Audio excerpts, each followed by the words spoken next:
एक लड़की जिसकी शादी को भी हाल ही फिलहाल में एक हफ्ता ही हुआ होगा, वो दिल्ली के जीबी रोड के कोठे पर पहुंच जाती है।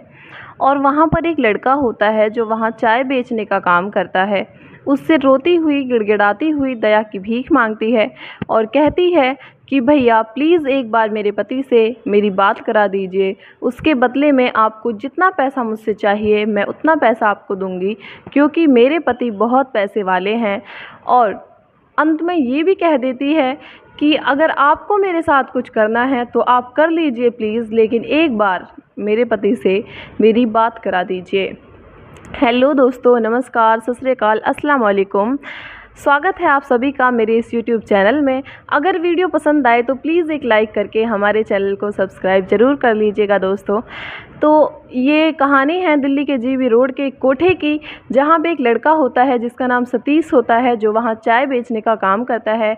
सतीश का मेन काम है कि वो दिल्ली के जीबी रोड के कोठों में जितनी लड़कियाँ रहती हैं उनके लिए चाय बनाता है। वो किसी सड़क पर चाय नहीं बनाता। उसकी उम्र लगभग 25 से 26 साल की है और वो बहुत ही ईमानदार लड़का है, विश्वासीन लड़का है। काफ़ी दिनों से वहाँ काम कर रहा है। महीने का पगार जो हो जाता है उसकी चाय का, वो मालिक द्वारा उसे दे दिया जाता है। तो दोस्तों उसके बाद वो डेली वहाँ चाय लेके आता है, रोज़ाना का उसका काम है, क्योंकि वह वहाँ चाय बेचता है। एक दिन जब वो चाय लेकर कोठे पर आता है तो वहाँ देखता है कि एक नई नवेली सी दुल्हन है जो एक कोने में बैठी हुई है और कमरे में कोने में बैठकर सिसक रही है, रो रही है। वो जाता है, उसे चाय दे के आता है। जैसे ही उसे चाय देने के लिए वो उसके कमरे में जाता है तो उससे वो बोलती है कि भैया प्लीज़ मुझे बचा लीजिए, एक बार मेरे पति से मेरी बात करा दीजिए। आपको उसके बदले में जितना जो भी कुछ मुझसे चाहिए मैं आपके लिए दूंगी, या फिर आप अगर मेरे साथ कुछ करना चाहते हैं तो आप कर सकते हैं, लेकिन प्लीज़ मुझे यहाँ से बचा लीजिए। तो उसके बाद उसकी बात सुनकर सतीश कुछ भी नहीं बोलता, वहाँ से चुपचाप चाय रखकर आ जाता है। दूसरे दिन जैसे ही वहाँ जाता है देखता है कि वो लड़की बुरी हालत में है, यानी उसे मारा गया है, पीटा गया है। और वो आराम से एक कमरे में बैठी हुई है, सिसक रही है। दोबारा से उसे चाय देने के लिए जाता है। वो लड़की फिर यही कहती है, प्लीज़ भैया मुझे बचा लीजिए, प्लीज़ मुझे बचा लीजिए, आप जो कहेंगे मैं वो आपके लिए करूँगी, आपको जितना पैसा चाहिए मैं उतना पैसा आपके लिए दूँगी। लेकिन सतीश कुछ नहीं बोलता, फिर वहाँ से आ जाता है और ये सोचता हुआ यहाँ से आता है कि कोई बात नहीं, ऐसी हज़ारों लड़कियाँ यहाँ आती हैं, क्योंकि वो बहुत दिनों से वहाँ काम कर रहा है, देखता आ रहा है कि इस तरह की लड़कियाँ वहाँ आती हैं। कुछ दिनों तक यही हाल होता है सबका, और फिर कुछ दिनों में जाके एडजस्ट हो जाती हैं, नॉर्मल हो जाती हैं। सतीश ने सोचा ये भी नॉर्मल हो जाएगी, अभी नई नई आई है, इस वजह से इसे यहाँ अजीब लग रहा है, बुरा लग रहा है, रो रही है।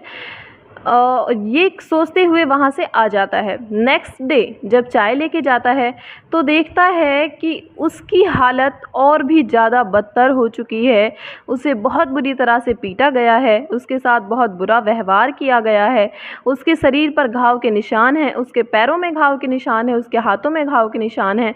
सतीश ये सब देखता है तो सोचता है कि अब तो इसे पीटा भी बुरी तरह से जा चुका है और कितना बुरा इसके साथ व्यवहार किया जा चुका है, जैसा कि हर लड़की के साथ वहाँ होता है जो भी वहाँ नहीं आती है, जो नहीं मानती है काम के लिए। तो सतीश सोचता है कि इसे अब तो मान जाना चाहिए, अब तो इसके साथ वो सब कुछ हो चुका है जो एक लड़की के साथ होता है यहाँ लाने के बाद। तो सोचता है कि अब इसे एडजस्ट हो जाना चाहिए, अब ये बिल्कुल मान जाएगी। और चाय देने के लिए आता है तो उसकी हिम्मत नहीं होती है कि वो उसके कमरे में जाए। उसकी हालत इतनी बदतर हो चुकी थी कि वह उसे देख नहीं पा रहा था। तब वो उसके कमरे में जाता है और वहाँ चाय रख के आता है तो वो फिर दोबारा से उससे यही कहती है कि भैया प्लीज़ मुझे बचा लो, आप देख रहे हो ना मेरी हालत कितनी बुरी हो चुकी है। सतीश कहता है कोई बात नहीं, आप एडजस्ट कीजिए, यहाँ आने के बाद आपके पास कोई रास्ता नहीं है, आप कहीं नहीं जा सकते, मैं आपकी मदद नहीं कर सकता क्योंकि मेरा धंधा है, मैं यहाँ चाय बेचता हूँ। अगर मैंने आपकी मदद की तो मेरा धंधा बंद हो जाएगा, ये लोग मुझे मार देंगे। तो इसके बाद सतीश चाय रख के वहाँ चला जाता है। चाय वह पीती नहीं है, उसे फेंक देती है। उसके बाद नेक्स्ट डे जैसे वहाँ जाता है, वहाँ देखता है कि एक लड़का है जो मालकिन से बोल रहा है कि मुझे ये लड़की चाहिए। मालकिन कहती है कि कोई बात नहीं, आपको ये लड़की चाहिए तो आपको ये लड़की मिल जाएगी, लेकिन इसके लिए आपको हाई रेट देना पड़ेगा, यानी इसका पैसा ज़्यादा लगेगा।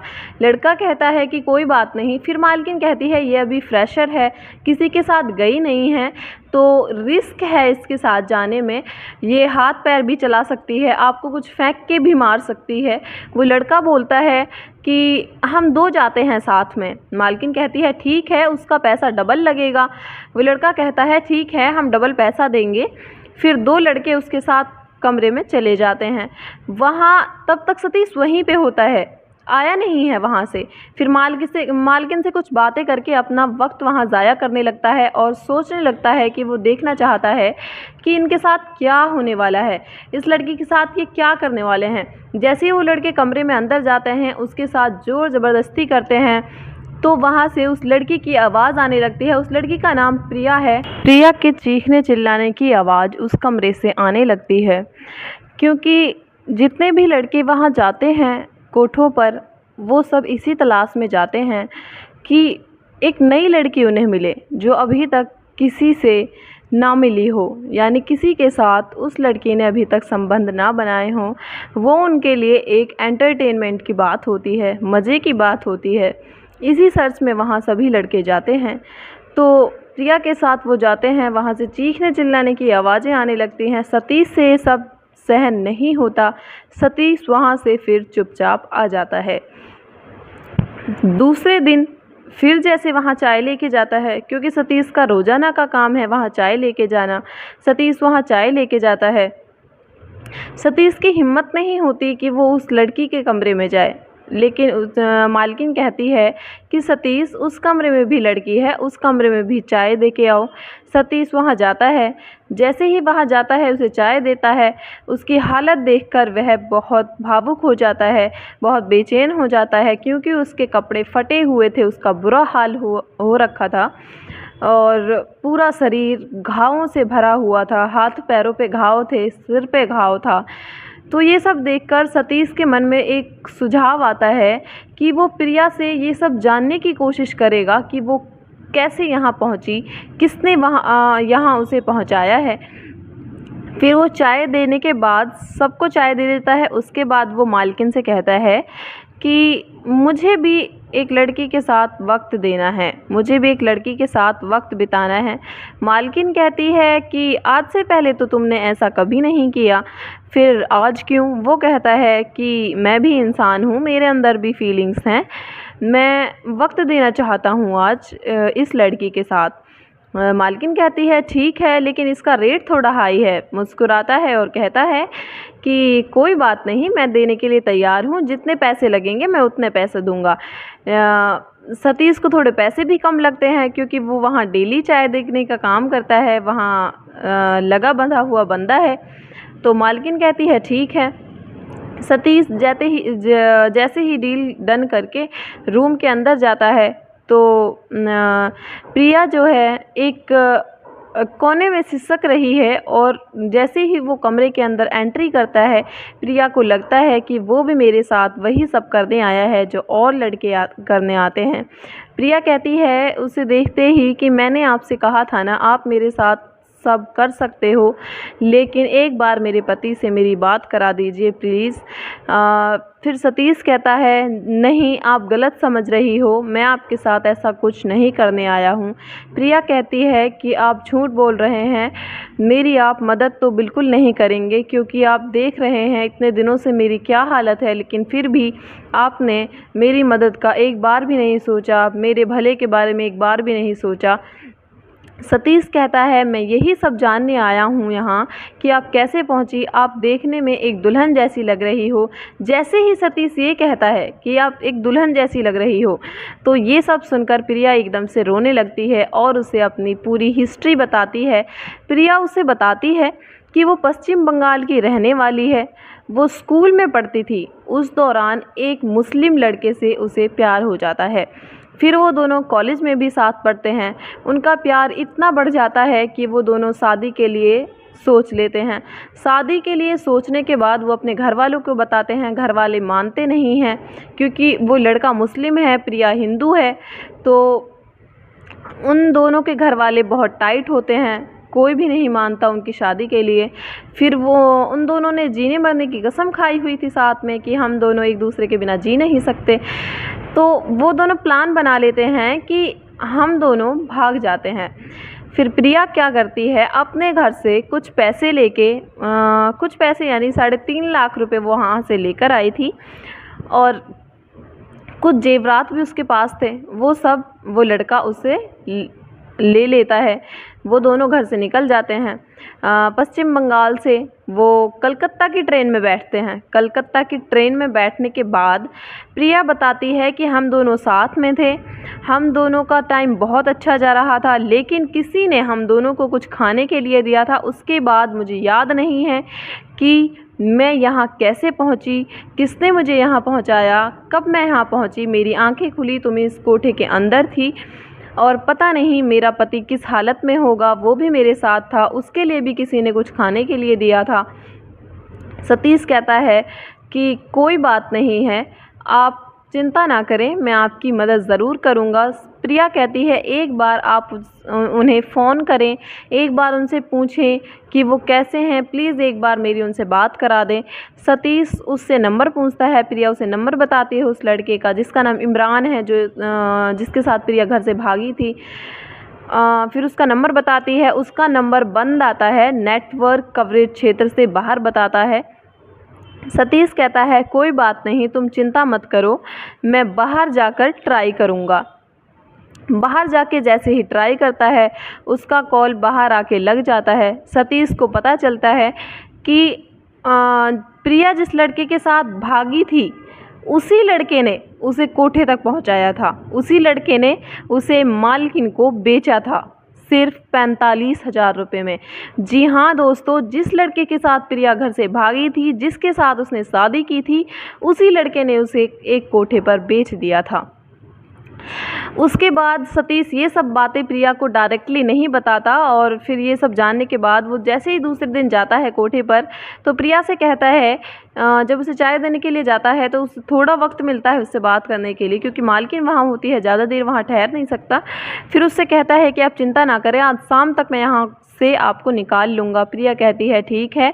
उसके बाद क्योंकि सतीश को पता है वहाँ से आने का रास्ता भी, वहाँ से जाने का रास्ता भी, कैसे किसी को इस कोठे के अंदर लाया जा सकता है, कैसे इस कोठे के अंदर से किसी को भी निकाला जा सकता है, क्योंकि वहाँ सतीश बहुत दिनों से काम कर रहा है, सतीश को सब पता है।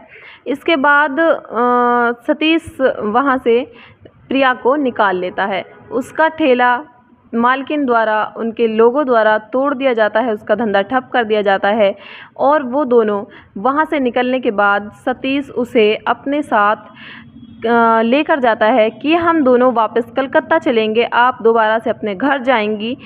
फिर उसे सारी हिस्ट्री बताती है कि हमने दोनों ने भागकर शादी की थी, मेरे घर वाले मुझे कभी भी एक्सेप्ट नहीं करेंगे। सतीश कहता है कोई बात नहीं। फिर वो दोनों कलकत्ता नहीं जाते बल्कि पटना में रास्ते में उतर जाते हैं और सोचते हैं कि यहाँ शुरू करते हैं अपना कुछ काम धंधा जिससे हम दोनों का गुजारा हो सके। प्रिया कहती है, प्रिया को सतीश जो है मैनेज करने की कोशिश भी करता है कि आप अपने घर जाओ, आपके माँ बाप आपको एक्सेप्ट कर लेंगे, बट प्रिया जाने के लिए राज़ी नहीं होती क्योंकि उसे डर होता है कहीं उसे मार ना दें, इसलिए वो नहीं जाती। वहीं रोज़गार वहाँ शुरू करते हैं वो दोनों, चाय का ठेला वहाँ लगाते हैं क्योंकि चाय का धंधा जो है, सतीश के पास चाय बनानी आती है, चाय का धंधा कम पैसों में स्टार्ट हो जाता है।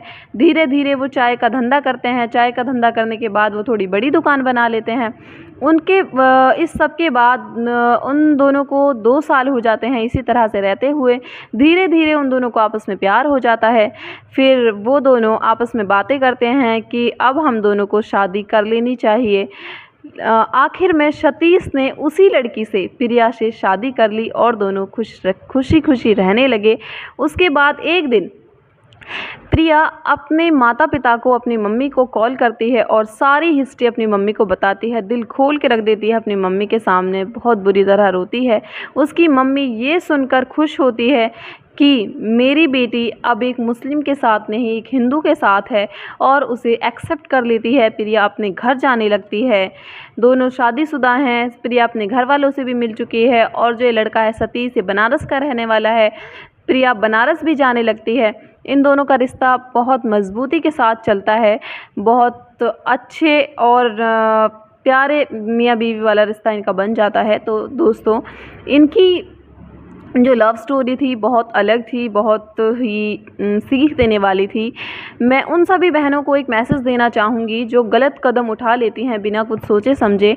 हर किसी की लाइफ में सतीश जैसा लड़का नहीं आता। हर कोई प्रिया की तरह ही हर कोई किस्मत वाली नहीं हो सकती। तो दोस्तों, इस वीडियो से आपको क्या सीख मिली, प्लीज़ कमेंट बॉक्स में ज़रूर बताएं। अगर वीडियो आपको अच्छी लगी हो तो हमारे चैनल को सब्सक्राइब ज़रूर कर दीजिए दोस्तों। Thank you.